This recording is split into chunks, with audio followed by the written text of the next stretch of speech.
Good afternoon students, welcome back to the online sessions on AWP subject. Now in today's class, we will go with once again some of the parameters which are very much important for us to do some problems in the unit number 1. Okay, so the first one is going to be the intrinsic impedance. Already we discussed the intrinsic impedance when we are discussing about the EMTL subject. Okay, so here we need to know certain formulas which are very important for solving the problems. Therefore, the intrinsic impedance can be written as equal to under root of mu naught by epsilon naught. Under root of mu naught by epsilon naught. Okay, so which is equal to around 377 ohms or around 120 pi ohms. So which is nothing but the intrinsic impedance are known as the free space impedance. When the wave is propagating in the free space, the impedance of the wave can be calculated, can be found out, can be taken as something like under root of mu naught by epsilon naught. So which is known as the free space impedance or intrinsic impedance, right? So we may call this as a free space impedance also. We call this as a free space impedance also or intrinsic impedance. In the exam, he don't give us this intrinsic impedance value. We have to compulsorily remember this intrinsic impedance value whenever we are going to solve the problems. That is why this particular equation is very important for us. Now this is for a free space. If the wave is not propagating in a free space, then you have to use the entire formula, that is nothing but is equal to z naught under root of this mu. I can write as equal to mu by epsilon. So therefore this mu we can write as equal to j omega mu. That means we should consider the complex component of the wave. So complex component of the wave means what? We are going to represent it by using the imaginary component j omega. So we are going to have j omega epsilon now plus sigma. That means when the medium is not going to be free space, then the value of conductivity is not is equal to 0. If the value of conductivity is equal to 0, j omega will get cancelled. We simply go to the previous equation where z naught is equal to under root of mu naught by epsilon naught under the free space condition. So but in a medium other than free space, we will write the intrinsic impedance z naught is equal to under root of this as the formula which we normally use it to solve in the problems. Okay, so therefore, but more or less what is that you have to remember is, you have to remember that the intrinsic impedance value is equal to simply 377 ohms. Simply 377 ohms, or we can write it as 120 pi. And the formula for that intrinsic impedance is equal to what? It is simply under root of mu naught by epsilon naught. If you write 1 by under root of mu naught epsilon naught, it is nothing but the velocity of light in free space. Okay, if you write mu naught by epsilon naught, it is going to be under root, it is going to be the intrinsic impedance of a wave. Now next important concept is going to be effective aperture of an antenna. Now what is the purpose of going to this effective aperture of an antenna? So usually we know that you normally going to have a transmitter section here. You are going to have a transmitter, and this transmitter is going to have some antenna. This antenna is going to radiate the signal, and the reverse is going to happen at the receiver. Receiver is going to receive the signal, whatever signal that we have transmitted here, that is received by the receiver. Okay, imagine this is current I, this is also going to be say some current I. Okay, now here in this situation, what happened now, the wave which has been transmitted by transmitting antenna is simply traveling like this. So by the time when the receiver sees this wave, the receiver is going to see a uniform plane wave. The receiver is going to see a uniform plane wave, and here the how much energy the receiving antenna is going to receive, it depends on the effective aperture of the antenna. Therefore, we have to calculate the effective aperture of a antenna in order to receive the signal without any attenuation. That means attenuation means what? You should receive the signal which is going to be more than 50% of the signal strength. Then only we can able to receive the signal. Okay. Now we have to find out the formula for the effective aperture of an antenna. Now whenever we are going to find out a formula, so compulsorily we normally in the antennas and wave propagation, we are going to have the ratios. Most of the time you normally going to represent everything in terms of ratios. Okay, so this effective aperture also we represent in terms of a ratio. Now it is defined as the power, what is that, I can say the power received at the receiving antenna, the power received at the receiving antenna load terminals. So that means what I can call this as the power received by an antenna, the power received by an antenna at the load terminals, at the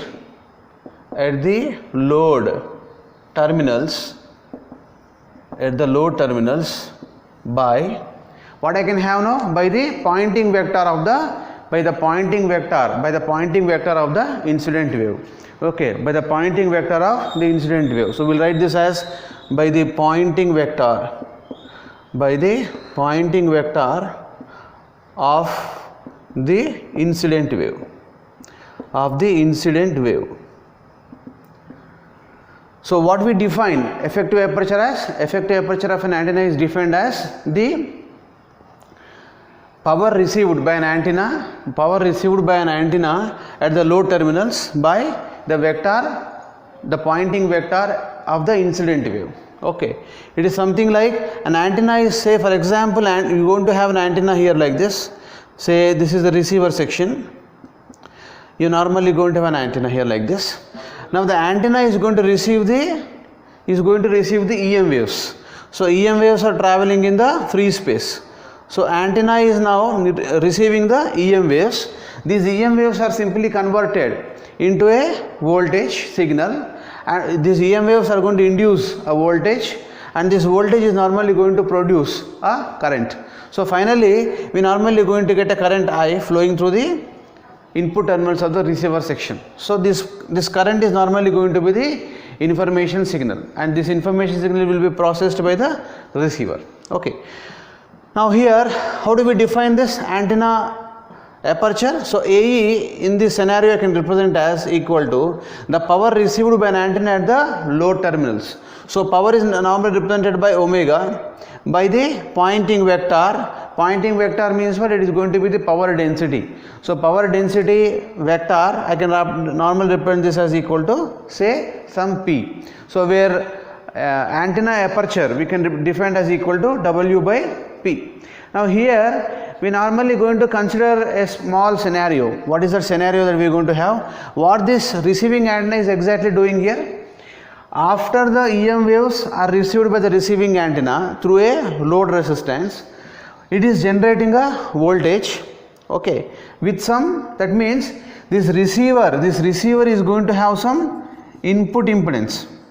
Receiver is going to have some input impedance, and antenna is going to have some output impedance. Antenna is going to have some output impedance. So this output impedance of an antenna I can call it as something like ZL. I'll call it as ZL as the output impedance of an antenna, and input impedance of a receiving section I can call it as, say, some ZA. Okay. Now after the EM waves are converted into voltage signal, now I can represent the same circuit. So this circuit I can represent by a simple electrical circuit as something like this. So imagine an antenna is going to have some load resistance ZL, and next this is simply converted into the voltage potentials. Now I can represent this by a voltage source V, by a voltage V, which is not normally going to be Vrms, and it is going to be ZA, right? And this particular thing is connected to the receiver. All right, so this is, say, grounded, and this is connected to receiver. Current I will be flowing through this particular channel. That means here what is exactly happened here? At the output of the transmitting antenna, the receiving antenna has received the signal because of its output impedance. So, and this output impedance, now this received EM waves are converted into a voltage potential, and this voltage potential is going to generate some current I. Voltage potential is generating some current I. Okay, so I can simply make such approximation at the output terminals in order to find out the various components. That means we have to finally derive an equation for the effective aperture area. Okay, so for that purpose we are simply deriving all these particular things. So therefore, how can I write this? How can I write this now? ZL as equal to and ZA as equal to. What is ZL? ZL is the load impedance. What is impedance? Impedance is a combination of resistance and a reactance. So resistance is always going to be a real part and impedance is always going to be a imaginary part. Okay, so therefore we can write this as RL plus Z into XL. What is that I have written here? I have written the load impedance is equal to RL plus JXL, because impedance is the combination of the resistance and the impedance part. Okay, and similarly I just wanted to go with the finding out the ZA. Okay, ZA, I can write the ZA as ZA is going to be the effective antenna, effective receiver input impedance. So therefore I can write this ZA is equal to some RA plus JXA. So this is what I can simply write down here for ZL and RL. For ZL and RL. Okay. Now what is that our assumption now? Due to the electromagnetic waves, due to the reception of electromagnetic waves by the antenna, the voltage is going to get induced, and this induced voltage is going to produce the current. Now if everything is sinusoidal in nature, then what will happen now? This voltage is going to induce a current. So therefore the power, that means AE, I can write AE is equal to omega by P. So therefore this AE we can write as equal to, what is this? This is nothing but the power received by an antenna. Power received by an antenna at the output terminals or load terminals is called W. So therefore the effective current which is produced is going to be simply RMS current. Please remember, it is simply going to be RMS current. Okay. So therefore IRMS is equal to what we can write now here.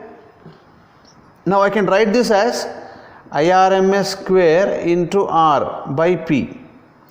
What is the power equation basically? IRMS square into RL. Now here what we are going to take is, here we consider the real part of the resistance, impedance, that is called RL by P, which is going to be the effective area or effective area of the antenna under consideration. Okay. Now after this, now we have just made this IRMS square is equal to, now we have to find out now IRMS. What is IRMS that we can write now? IRMS is equal to, what is the formula for IRMS? What is I? I is nothing but voltage by impedance. Okay. So what is the voltage induced here in this output antenna? It is going to be V. So therefore I will write this as simply V by the impedance, effective impedance, that is called ZL plus ZA.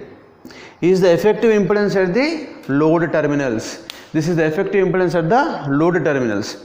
Now here, for a maximum power reception, what is the condition? It has to satisfy the maximum power transfer theorem. To satisfy the maximum power transfer theorem, there should be a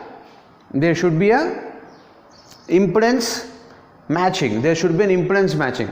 If the output of an antenna and input of the receiver impedances have got matched, then what will happen now? Maximum power is normally going to get transferred from output of antenna to the input of the receiver. This is the normal concept that we are normally going to have since from the amplifiers chapter. So therefore we simply use the same concept which we discussed in the amplifiers chapter here also, because we are just finally, what is the signal we have to get? We should get the electrical signal, because the electronic circuit is normally going to process the electrical signal. It is not going to process the wave. It is going to process the signal but not the wave. Okay, so therefore we are simply assuming that the current, IRMS current, got produced because of this setup that we have at the receiving section. So therefore we normally write IRMS is equal to something like V by Z formula. I is equal to V by Z, we know V by R. So R is nothing but Z for us here. So I can write this as instead of resistance, we normally going to have the impedances, ZL plus ZA. Now for maximum power, here we put a condition now for maximum power transfer or maximum power, you can just say. For maximum power, what is the condition that we normally going to have? We normally going to have a condition that this RL, this ZL, okay, would be equal to ZA star. Means what? When ZL becomes equal to ZA star, what will happen now? The impedance matching takes place. Because of impedance matching, the reactive component should get cancelled out each other. Only we should get the resistive component. Resistive means what? Real value, not the imaginary value. So whenever we get an imaginary value, we will be getting more complex terms in the equation. So that means more complex term means what? More number of harmonics are going to get involved in the equation. So therefore we have to remove the harmonics altogether. So to remove all the harmonics altogether, we make this condition for maximum power transfer or for maximum power at the receiving section, we consider the ZL is equal to ZA as impedance matching. We assume that the impedances got matched. If impedance matching is going to exist here, then what we can have? What we can have here? We can just simply going to have now RL plus Z into XL becomes equal to RA minus Z into XA, where this XL becomes equal to XA. Now what will happen here now? When you simply add up all these things, ZL is equal to what is this ZL? What is this ZA? When you add these two, what will happen now? These two will get cancelled in this equation, and finally we get IRMS is equal to simply V by, this is going to be, now RL becomes equal to RA also. RL becomes equal to RA also. So I can write this as 2 into some R. Sorry. So this is what the IRMS basic equation that we normally going to have. Now once we get the IRMS equation, we'll really solve the equation for the AE now.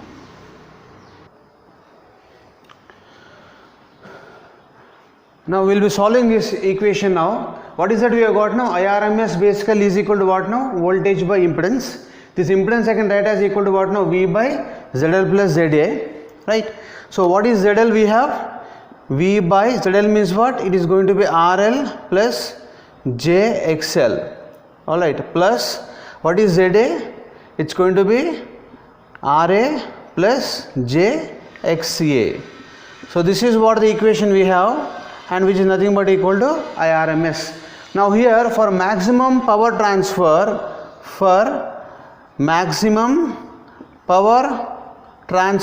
what I can write now? We can write for maximum power transfer as RL becomes equal to RA and XL becomes equal to minus XA.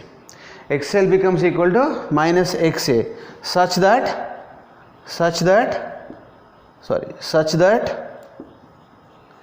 ZL becomes the complex conjugate of the ZA.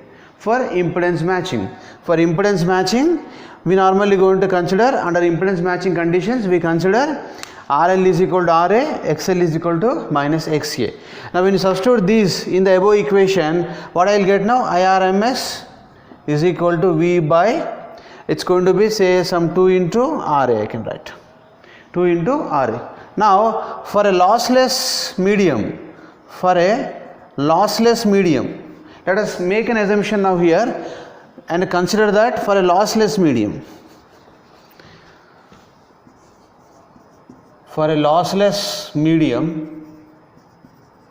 what we can write? This IRMS is equal to V by 2 into RR, where RR is the radiation resistance. RR is the radiation resistance of a antenna.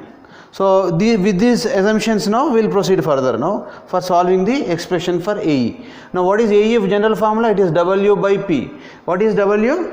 W is the received antenna power or received power of the antenna at the load terminals. What is P? It is a pointing vector of the incident wave. Okay, so now let us have that. Now we are deriving the expression for W now. What is W now? W is nothing but IRMS square into RR. So for a lossless medium, I will take this is equal to IRMS square into RR. Now what is IRMS square? It is going to be V by 2 RR whole square into RR. So we can have now V square by 4 R square RR square, okay, into RR. So this RR will get cancelled here. So finally we get W is equal to simply V square by 4 into R. So this is nothing but the received power. It is known as the received power. Now what is the formula? What is that we want to achieve now? We want to get the value for AE here. So since we want to get the value for AE, what we can have now, or else we can write W is equal to, from this equation, AE into P. Okay. So this is what one of the formula which we can normally going to have, and P is nothing but the incident wave pointing vector. So incident wave pointing vector. Okay. And this is the power received. So AE is equal to, now what we can have now, it is V square by 4R into P. It is nothing but the formula for AE. This is going to be RR. Now what is the effective power received now? It is going to be V square by 4R. So this is the very, very important relationship for us to understand about the effective height of the antenna. So next concept we discuss about the effective height of the antenna. Effective height, HE, is known as HE is the effective height of the antenna. Okay. Now we discussed already about this little bit about this height of the antenna. The height of the antenna should be compulsorily proportional to what? Wavelength of the wave which is getting propagated. Okay. So now we'll just once again use the same concept here to get into this. Now we already know that the height of the antenna should be comparable to the wavelength of the wave that is being propagating through the free space. So generally the height of the antenna, physical height of the antenna, so capital H means it is going to be physical height of the antenna. So it is going to be lambda by 4 will take. That means the height of the antenna should be approximately lambda by 4 in order to transmit as well as to receive the electromagnetic waves effectively. We have to consider this as the height of the antenna. So this is known as the physical height of the antenna. We have another concept called, as we are discussing about effective height of the antenna, effective height, HE. We have to find out effective height of the antenna, which is known as the HE, now which is normally going to depend on the parameters of the antenna or dimensions of the antenna. Okay. Now here we have taken a dipole as a antenna, as a simple example of an antenna, and we are finding out the effective height of the antenna formula. Okay. So we have to find out the formula for effective height HE, because in the exam straight away you have to use the formula to solve the problem. So therefore we have to compulsorily understand about the formulas, right? How to derive the formulas, right? If you could not really remember the formula, you can able to derive the formula here, right? So this is the physical height of the antenna, and this is the effective. I can call this as effective height of the antenna. Effective height of the antenna, HE. Now already we know a simple formula. The electric field induced between two potential points is equal to something like V by D. See, imagine there is something like potential V. The distance is D here between these two. Okay. So applied potential is going to be V now. I applied a potential V. Now let's say I want to know what is the electric field induced. How I know now? I simply write by using this formula now. E is equal to simply V by D. Okay. What is V? Potential applied between the 2 points of a conducting wire. And what is D? It is the distance between the 2 points of a conducting wire.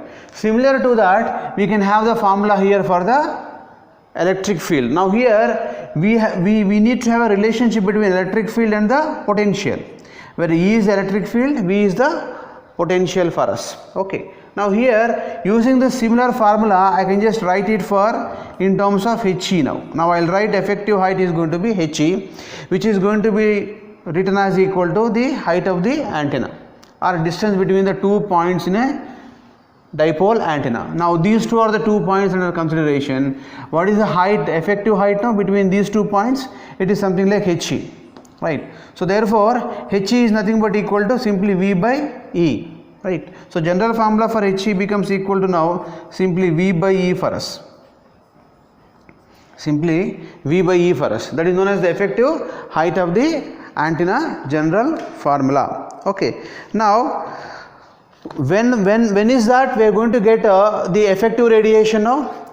When L is equal to lambda by 2. What is L? L is the length or distance between the 2 points of a dipole. So between these 2 points, what is L? L is, if it is taken as equal lambda by 2, we normally going to have an effective radiation. Effective, that means we normally going to have it is normally going to receive the signals effectively. Okay.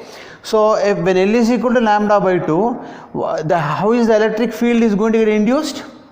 Now because of this EM wave which is getting received by the dipole antenna, what will happen now? Reverse operation is going to take place in comparison with the transmitting antenna. In transmitting antenna, what we normally did now? In transmitting antenna, just now we go through that now. In transmitting antenna, we make some current I to flow through the conducting wire. Now because of this conducting wire, what will happen? Electric field is normally going to get induced. Now this electric field, if it is taken as a dipole, already we have taken a dipole now, let us take a dipole now. Dipole means 2 polarities, one side will be plus, other side will be minus. Now because of the current which is flowing through this, which is time varying in nature, now the electric field lines are normally go from positive to negative like this. They move from positive to negative like this, right? When the signal is in the positive section, when the signal is in the positive side, that means only at least half of the signal has to be compulsorily received for effective reception of the signal. Because if you see a sine wave, if you normally going to see a sine wave, how a sine wave looks like? Positive portion, negative portion. If the wave is uniform plane wave, the area on the positive plane should be equal to the area on the negative plane. That means it is good enough for us to receive either one of these 2 cycles to get the effective signal, at the receiving side, receiving antenna. Therefore here, if you take L is equal to lambda by 2 for a dipole antenna, it is normally going to give effective reception. Now because of EM fields, the voltage is going to be induced. So because of EM fields, electric field is going to be induced. Because of electric field, current is normally going to flow through the output terminals. Okay, and this current will be flowing to the output terminals of the antenna. So that is how it normally going to happen. Now if you make another change here, if you make L, when you decrease the value of L in comparison with the wavelength, what is that which is going to happen here now? If you are going to decrease by 10, that means L becomes equal to, I can write this, L becomes equal to 0.1 times lambda. Here it is going to be 0.5 times lambda.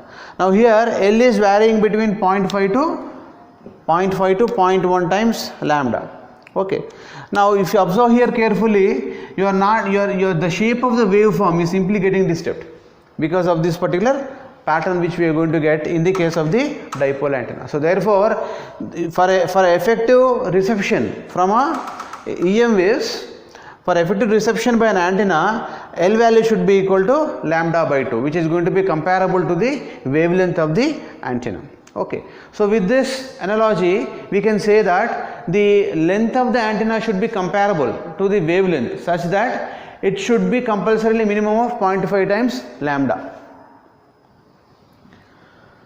Now here, to get the equation for the effective height of the antenna, we'll make the use of the equation which we derived for the aperture, antenna aperture. Okay, so antenna aperture, what is the formula we have had? W by P, where W is nothing but the received power.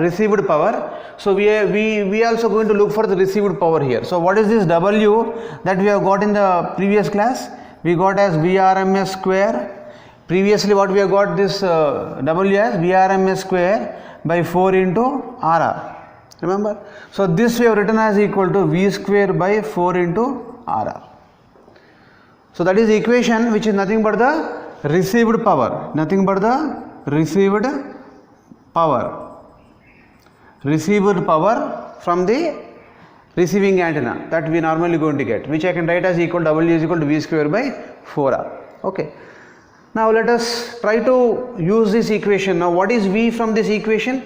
I can write V is equal to from this E into He.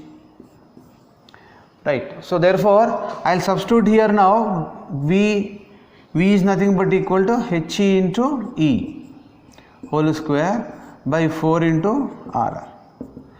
So I will be having here He square E by 4 into RR as the equation for effective height of the antenna.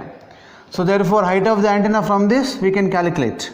So what is this height of the antenna I can have from this equation now? He square is equal to 4RRW by E.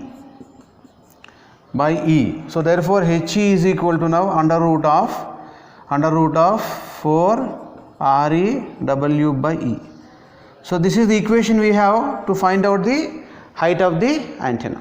Okay. So well, now finally we will be getting the equation for the effective height of the antenna as under root of 4RR omega W by E square. So that means I have just forgotten about E, that E as E square. So I just put there as E. So finally I will be getting this as He is equal to under root of 4REW by E square.